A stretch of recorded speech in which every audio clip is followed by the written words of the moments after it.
Hello, wrestling fans, and welcome back to 10 Count. I'm Steve Fault, but on today, I guess I have to get a little wild with the wild man, Marc Mero. How are you doing today? Steve, I'm doing great, man. Good to be on your show finally. I know it's always funny when the chase. It's like, hey, you available here? No. Are you available then? No. What if the moon hits the sun at the exact same time? Like, well, but here we are. We've done it. We have Yes, arrived, sir. and I'm so blessed to have you here because you inspire so many people. Now, what made you want to go out and inspire others?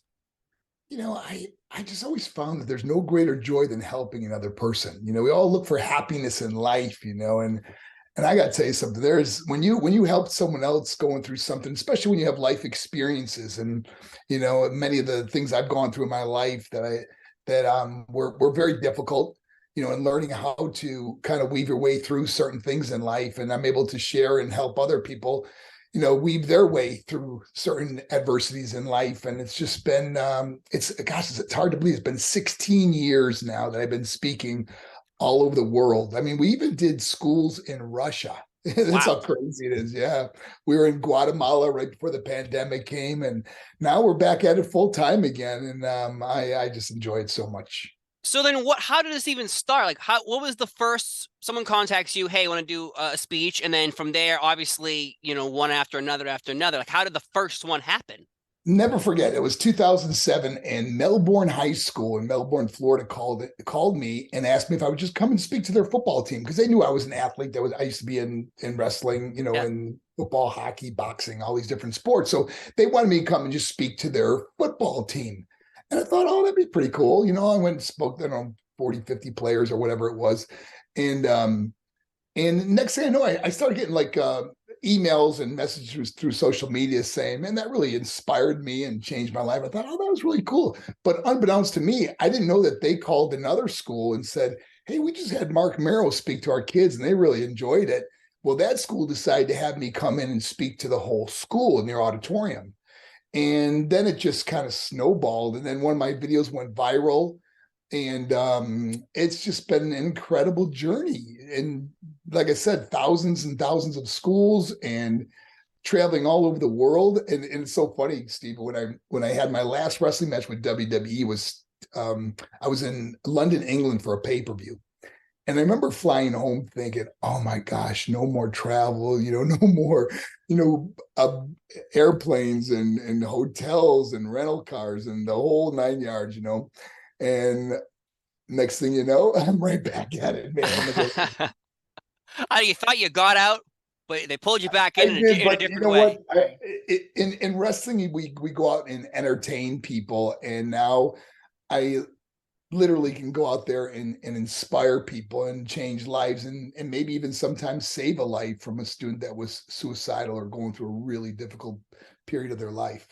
Right, I have seen your videos, and clearly you are connecting with the audience. You're speaking with children, adults, everybody, because what you're saying, it's a feeling that a lot of us have where we're feeling alone. Maybe we don't feel like someone can talk to us, or we don't think we can share. But obviously, what you're saying to these individuals is connecting. And so when you're having a one-on-one interaction with a child, and they're breaking down in front of you, telling you exactly how you feel, like how does that make you feel? It's amazing because the connection I have with students, it's been incredible. I'm blown away sometimes how kids can really open up to me and talk to me. After my presentation, they ask kids that would like to stay behind, and usually hundreds of kids stay behind and want to meet with me. So sometimes I'm spending more time talking to kids than the actual presentation, and meeting students that can open up and just go, I just need to talk to you or tell you something. And that's where we can identify kids that are maybe self-harming, maybe just really in dark Mm. depression or suicidal. And those are the kids that we can really find to get them into help and to open up and talk about their adversity. Because they hear me talking about it on stage and they think, man, if he could talk about this in front of all of us, I can talk to a counselor about what I'm going through. And there's a lot of tears. A lot of kids break down when I meet them, or during the presentation. I could see in the audience many kids, putting their arm around each other, or just giving each other a hug. It's a beautiful thing. And middle school and high school kids are some of the hardest kids to connect with as adults. Right. You know, they they tend to want to do their own thing, and they're into their own music and their own lives and stuff. And it's very hard to connect with them. But I've been blessed to find this incredible connection with students that they really feel comfortable talking to me. That's outstanding, because I'll give you a private story right now. I had a guidance counselor who was the worst when I was in high school. Pretty much told me I'd amount to nothing, flat out.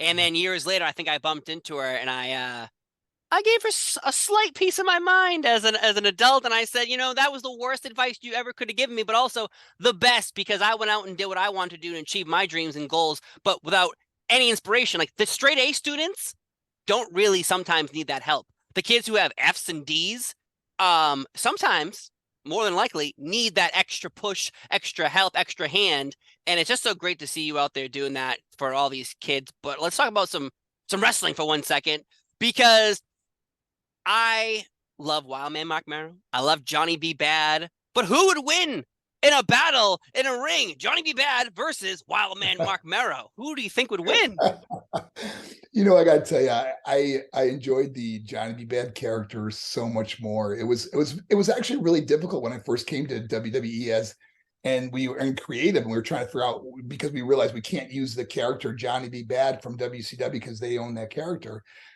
And I remember in creative, they came up with drawings and different things that they were presenting to me, and they had this character, Wildman Marc Mero, and I didn't really get it. And part of not getting it, it's like I remember Vince saying in the meeting, he goes, "Can you do like a Tarzan yell, like, ah?" And I'm like, man, I don't got a very strong voice, And it was almost like Ric Flair's woo, like they wanted me to do this Tarzan yell, and I just felt so uncomfortable doing it. And it was like, what is a wild man? Am I from a jungle? What am I? Am I Tarzan? So I never connected with it. And unfortunately, I don't think that the audience connected with it as much as they hoped for, and I hoped for. But the blessing was, having my wife at the time, Sable, we connected in a different way, where she really got over. And and at the time, it's like, I'm so happy for her, because it's happy for us, because we're a married couple, so it was an incredible time in our lives. But also, it was sad and detrimental and everything else that happened along the way. But it's you look back on life, and I think, man, all the paths I took, good or bad, all led to where I am today, and I couldn't be happier or more blessed. So anything bad happened, I just like, thank you, because through our struggles, we find our strength. And, your current trial could be your future testimony. And I never realized that until I look back on my life and go, wow, if I didn't go through that, I could never talk about what I talk about today and understand what other people go through.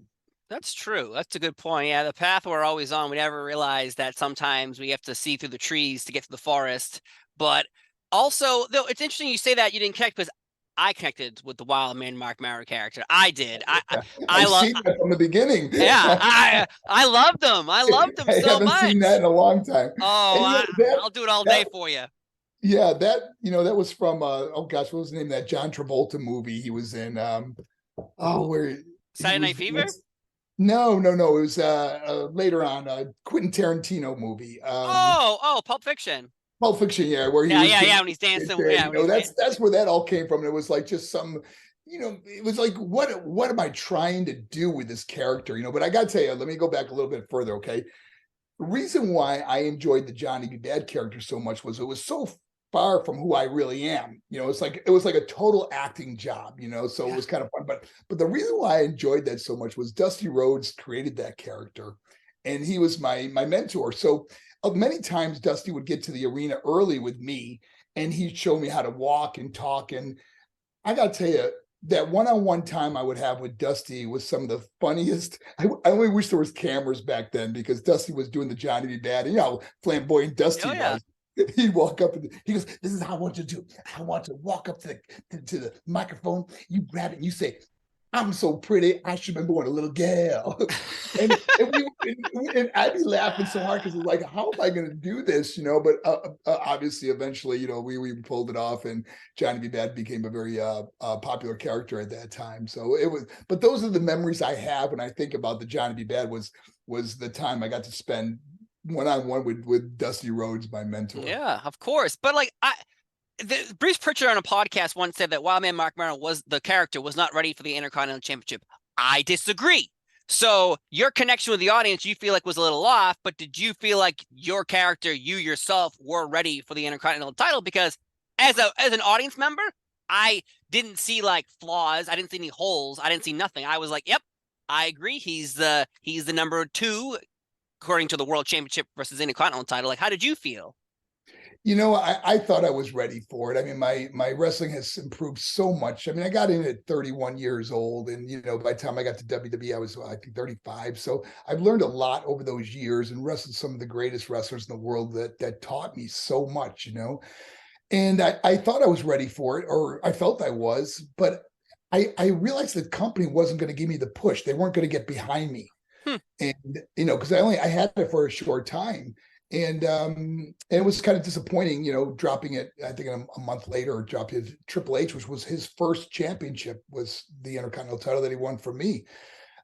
So it was a little disappointing, but like I said, I look back on life and I don't get too caught up on Right. things that didn't go my way, so to speak. Of course. But I know fans would be like, why didn't you ask him that? Like, they would ask me, like, why didn't you ask Marc Mero that question about the IC title? Bruce Pritchard took a giant dump on him. It's like, but I disagree with Bruce. I think Wildman Marc Mero was a great character, connected with the audience. So, like, whatever the company believed, I don't know what they were seeing or what they thought, but either way. But your rivalry you brought up Sable, your slow heel turn and the Attitude Era, I feel like doesn't get the credit it deserves because, you had like Steve Austin and Vince McMahon, you had Undertaker and Kane. The other rivalry that was continuously throughout this brand new run in the WWF at the time was Sable-Marc Mero rivalry. Like, where do you put that on the highest point of your career accomplishments? Because I think it's top tier. Well, it was very accomplishing because it was made to really get Sable over, which was what we wanted to do. But in essence, it also hurt me because when, like, for example, and you probably heard this, that when she body slammed me, I was going to go into a program with Steve Austin, and when Steve saw that, he was like, "If this girl can beat up, Wildman Marc Mero, what am I getting the ring with him for?" And I could so understand it, but at the time, all you care about is obviously, man, at that time they're backing up the Brinks truck to our house. You know what I mean? We're a married couple, and so whether she's getting over, I'm getting over, I'm getting paid the same no matter what. But now when our merchandising and all that kicks in, it really made a huge difference, and so on. So at that time, you just go, I just want to do what's right for the family, and like I said, I look back with no regrets, and unfortunately, I didn't get to have my run with Steve like I thought would have been pretty cool. Yeah. But I totally understand. I've been on his podcast, and we discussed things like that, and it was pretty cool. Yeah, because obviously he said a few things. Like, even Jeff Jarrett had a situation where it's like Jeff Jarrett said a few things about Steve Austin, and Steve Austin's like, "Well, I'm not going to work with you now." And then Steve Austin at the time was the golden goose. If he says no one's going to be like, "Well, come on, Steve." And he'd be like, "No, we're not doing that." But at the same time, when your manager or boss tells you you got to get body slammed by Sable or power bomb by Sable, well, you kind of have to follow what your boss wants to do. But unfortunately, here's a topic. At one point, when did you figure out that there was a problem with you and Sable in your marriage? Because obviously that's a topic people are always curious about. But when did you figure out something was going on, or was it just like abrupt, a slow burn? No, what happened was once we left the WWE, and it's it's public knowledge. I mean, what I'm saying right here is just public knowledge. That she sued the WWE, WWF back then for sexual harassment because of different things that allegedly were happening. And of course, I stood behind her and missed out on my, at that time, I think I was making like $350,000, $400,000 a year, and I had 3 years left on my contract, and I walked away with it. With her to lead the company, and in that time, we moved to we got an apartment in Studio City, California, Hollywood, because she was pursuing an acting career, and so we had this apartment there, and of course I would fly back to Orlando and take care of our daughter because she was in school, so I would stay with her while Rena was in California pursuing her her acting career, and she got a few gigs, did a couple, had some small parts in movies and so on. And I'll never forget. She said to me, I think she was just getting a little just disappointed with her Hollywood career, and she said, "What do you think about me going back to the WWF?" And I said, "Oh my gosh, absolutely not. After suing them, after everything we've been through, I know that the other wrestlers are, disgruntled. You're not going to be liked there. And I can tell you right now, Vince will never take your phone call." And she said, "I already called him." And I was blown away. And but still supported her, like, that's what you want to do. I'll stay home and take care of our daughter. And so she went back to wrestling, and she had to apologize to certain people. I think it was the Undertaker or Stone Cold, or certain people that Vince made sure that she apologized to, because a lot of people were upset that she was coming back. And she did that and made amends and went back and, had to do what Vince asked her to do. And then unfortunately, she fell in love with another wrestler, and while we were still married, and found out about it, and that's when I filed for divorce and moved on in my life. But I've never spoken to her since then. And if I could ever say anything to her, it's just two words: thank you. If it wasn't for that, I wouldn't have this incredible life that I have today, because I never would have been a speaker. I mean, I never would have gone down this route. So I think sometimes people that live with bitterness, anger, or unforgiveness, man, it's just a cancer that destroys you. And after knowing, so the thing with people ask me, well, how do you know you've forgiven someone? And I said, it's very easy. When someone mentions their name, you don't get angry anymore. And I don't. I wish her and Brock and their kids all the best in the world. There's no like bitterness or resentment. It's like, wow, I have this incredible life right now. I have everything I've ever wanted in life, and healthy. This is crazy. I'm 62 years old now. I feel like a kid. It's no more. My injuries are healed up. I mean, I could literally get back in the ring tomorrow and feel like I could still have a good match. So who would you wrestle if you could step in the ring right now? There's some guys out there that are just tremendous workers. I mean, Seth Rollins, gosh, any of the Bloodline are fun. I mean, that is like one of the most entertaining things going on television right now. Yeah. Sami Zayn, that whole crew, man, are just a lot of fun to watch. And then over in AEW, you got Daniel Bryanson. Wow, what a worker he is. Guys that I think I could have a tremendous match with. Even Chris Jericho, man, just over the years where, me and Chris were always in wrestling together, but always in different companies. So I never got to work with him. But guys that I got to work with that I've learned so much from, and we're blessed to have hundreds of matches with. I mean, you're talking about Stone Cold Steve Austin, William Regal, oh gosh, Triple H, DDP. I was gonna say, you and DDP, I feel like in WCW, if I ever turned on a pay-per-view in like 95, 94, it was always like you versus DDP, and there were always good matches, but it was always felt like they always like, oh, what do we do? Let's just have these two wrestle, and it always was good. If DDP is one of my closest friends, and he's one of the most intense guys you have ever met. I mean, I think about how intense DDP is. He's like up here, and everybody else is probably down here. So when we were wrestling each other, the funny story was, he was always like thinking of different spots to do and what we could do different that we didn't do last pay-per-view or whatever, because we were in a long program together, know. And I remember one night my phone's ringing at like 3 a.m. What the hell's calling me at 3 a.m? I go, hello? And he goes, hey, bad man, it's DDP. Listen, that spot where I throw you off and you do that leapfrog drop down, and then you do the arm drag and we get it again. Well, let's do something a little different there. I'm like, oh my God. I'm sleeping, DDP. I'm sleeping. I go, it's 3 a.m. He goes, I know, but I couldn't sleep. I just kept thinking of that spot that we did, And so and because of that, you just love working with the man. And not only that, we raise each other's profile, because we go to the it was called, I think it was called the Power Plant back then for WCW. We go to the power plant and work out together and train and try to improve ourselves. And and it's crazy how I was like rookie of the year at 31. He did it at 35. I was most improved wrestler, at 32 or 33. He did it again at 36 or 37.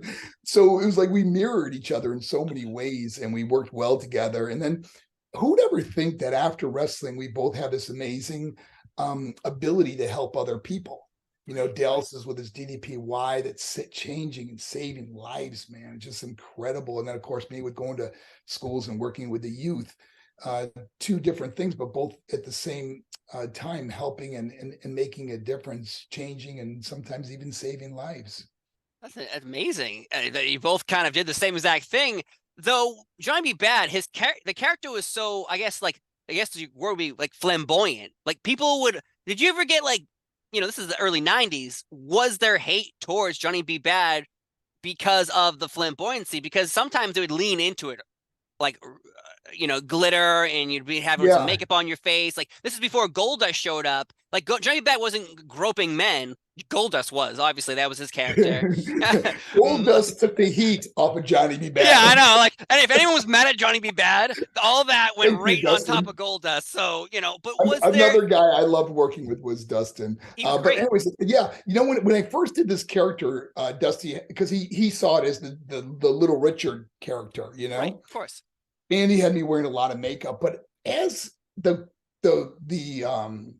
character progressed and kind of switching to a fan favorite as opposed to a heel, I started dropping the makeup more and more. And I remember going into, the gorilla position right before you go out into the audience. Go through the curtains. It's called the gorilla position. Mm-hmm. And I remember Dusty would be sitting there at the monitor because he was running the show, kind of. And so I'd be back there, and he'd look at me, he goes, "Where's your makeup?" And I go, "Oh, Dusty, I gotta wear it." He goes, "Go get some color on right now." I had to go back and put eyeliner on or whatever, And then I'd come back out, but I kept doing it more and more. And finally, he didn't care. He just let it go. Because at the time, there was something that was going to schools and stuff like that. And it was like a kind of a stumbling block for a lot of kids when they go, "Why do you wear makeup?" So right. I was able to finally drop it and kind of make it more of a fan favorite and more of a switch, because it was like based on Little Richard, Muhammad Ali type thing, and then switched more from Little Richard to the Muhammad Ali character. I'm a bad man. So it was a lot of fun. The last couple of years of Johnny B. Bad were some of my favorite times in wrestling. And then gosh, wrestling, oh my gosh, guys, even Lex Luger, man, which he worked so hard with me, and because I did a lot of stuff like flying over the top rope or just and stuff, and he never complained. He was like, "Okay, I'll catch you." And sure enough, guy that's strong and big, he can catch anybody, So, and then of course, William Regal, Steve Regal at the time, I learned so much from that guy too. Guys that they had me working with to learn from, and I owe those guys a lot of gratitude. Guys, oh my gosh, I remember going to programs with Ricky Moore and even Raven really helped me out a lot because they were so far ahead of me in ability that they say, "Oh, try it this way or sell it this way," and stuff. And you look back on your career, and at the time you don't think of the gratitude you have, but now as I look back on my career, I have so much gratitude for the guys that helped me come along, helped me be a better wrestler, better performer, better on the mic or whatever it was. And I only wish I was as good on the mic as I am now in front of thousands of students. If I could only take this character now and go back and have a lot of fun with it. That'd be fun to see you back into the like AEW or the WWE as, at the inspirational character. Most likely they'd probably turn you heel because they'd say like, "What are you doing?" But that's that's one thing. But do you think you're going to be inducted into the WWE Hall of Fame someday? Because I think, why wouldn't you be? There's some people in there who I believe are, but I think you deserve. You know what? It's if I am or if I'm not, it changes nothing in my life. I'll be doing the same thing I love doing. It's always great to be honored for something that you enjoy doing. I think something under someone like me or Dallas should be considered for like the Warrior Award. Yes. Like go out there and do something for the community. I've only hoped that WWE would have seen the um, the connection we could have had with school programs to inspire students together. If they backed our school program or being a part of it, where you had, WWE banners up at all the schools and stuff, that it's part of their thing. They have a thing. I think it's Be a star. Be a star. Yeah. But it's different because when I go out there and share stories with kids about depression, anxiety, being bullied or abused, suicide prevention, it's much different than sending a wrestler there just raising a belt up and kids going crazy. They're entertained again, just like we do in wrestling, but they're not impacted for life. And I think I wish they would do that. Now, obviously, I'm so busy as it is that I don't need it, but I think it would be such a great combination, and it would behoove them to have a speaker that represents their company that's doing so much good for their community. Right. And plus your history with the company, and then you could, connect it back and forth, because I know not you individually, but like there was times where, say, wrestlers needed help and the WWE stepped in and helped them. So it's like you could connect all the pieces of, oh, we're helping you, you're helping us, we're helping children. Like it's a PR double thumbs up in my brain too. But but if you never know. If you were inducted into the Hall of Fame, who would you want to induct you into the Hall of Fame? Probably Dallas. Yeah. Yeah. I mean, he knows me better than most people do, or probably most of my friends. Like I said, in life, if you got 5 friends that you could name on one hand that would be there for you, he is definitely one of them. So he would probably be one of the guys that I would consider having to induct me into the Hall of Fame. Nice. One final question, though. This is something I think you might be interested in talking about. The Brawl for All. Was this a smart move? Because I guess the question would be, so you have wrestlers, with a predetermined ending, but then you have boxing, well, Brawl for All, that's what they called it, and it's like showing these people who like a Hawk from Legion of Doom losing, first rounds to people. It's very interesting to see like a tough guy who's supposed to be tough over here, but over here in Brawl for All, they're not so tough. Like it really kind of exposes kind of what you're trying to do over here, right? My problem is I don't have a lot of fear. So when Vince called me and told me about it, I go, sure, I'll do it. Never second thought about it, and but I got to tell you that the guys that did it are guys that definitely had some balls. I mean, it took a lot of guts to get out there and really, put your career on the line, so to speak. And a lot of the top guys, they wouldn't be caught dead trying to be in a real fight or a real Brawl for All or something like that. But my first match was against Steve Blackman, and he was so smart because he just, he's not going to box me. He's just take me down, So he won. And I mean, the 2 fights I had in the Brawl for All, I don't even remember getting hit one time, but it was just more like losing because of being taken down. But I like I said, it was one of those things. When I was a boxer, I was a kid. I was 16 years old to 20, and after 14 surgeries, I had 5 shoulder surgeries, 5 elbow surgeries. Your speed, your power, all the things that made you a great boxer are no longer there. But in your mind, you're still believing, I can do this. Yeah, of course. But again, it's one of those things where you just look back on life and go, I had the guts to do it. Right. And I think in 100 years, when people are still talking about professional wrestling, the Brawl for All will still be brought up as one of those, like, I liked it, but I was confused by it. Not a good idea. And it hurt a lot of guys' careers. Yeah. It exposed a lot. And, when you have predetermined endings and all of a sudden you have some of the guys that are recognized as some of the toughest, baddest people on the planet getting knocked out or hurt, it's like, whoa, this is weird to see this, This was my idol growing up, and seeing one of the toughest guys in the world get demolished.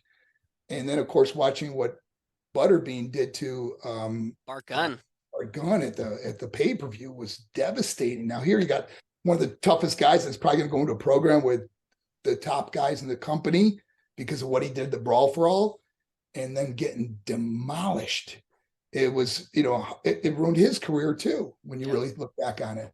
And like that could have been a really big moment for Marc Gunn. He wins the Brawl for All. Cool. Now you protect him. Now you make him a Yes, rest, yes, make him like this boxer wrestler, like you were yes, doing as Marvelous Marc Mero.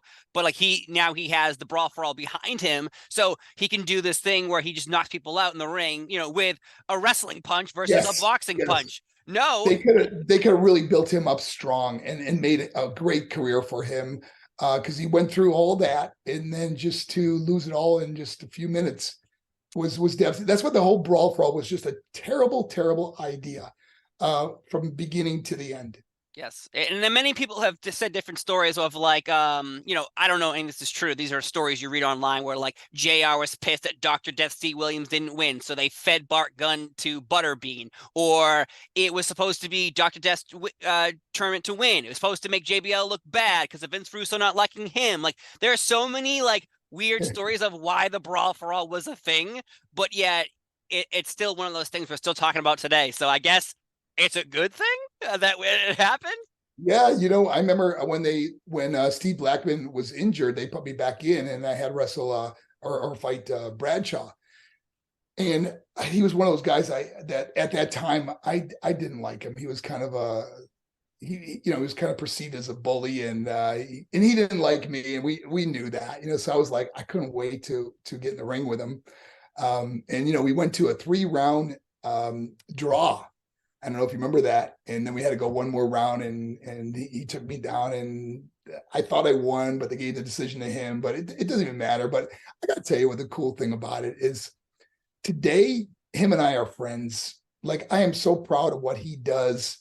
With I think it's Haiti that he's helped so many kids. I'm not sure if that's correct. It's one of those third world countries that he has brought drinking water and things to help other people, but he's just got a big heart for helping others, and he knows what I do, and if I ever see him, I'll just give him a big hug. It's like one of those things where there's no animosity from people from that you maybe not got along with back then, because we all did something pretty cool together. Yes.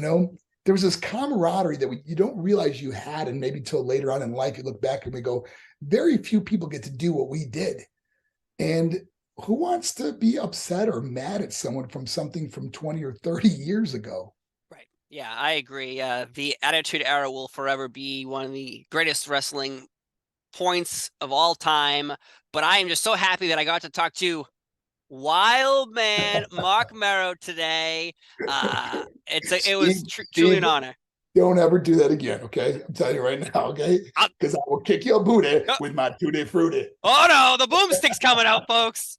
Well, thank you so much for being here, Marc Mero. I've been Steve Paul. He's been Marc Mero. We had a great time talking about everything. We'll see you next time. Bye-bye. Take care, man.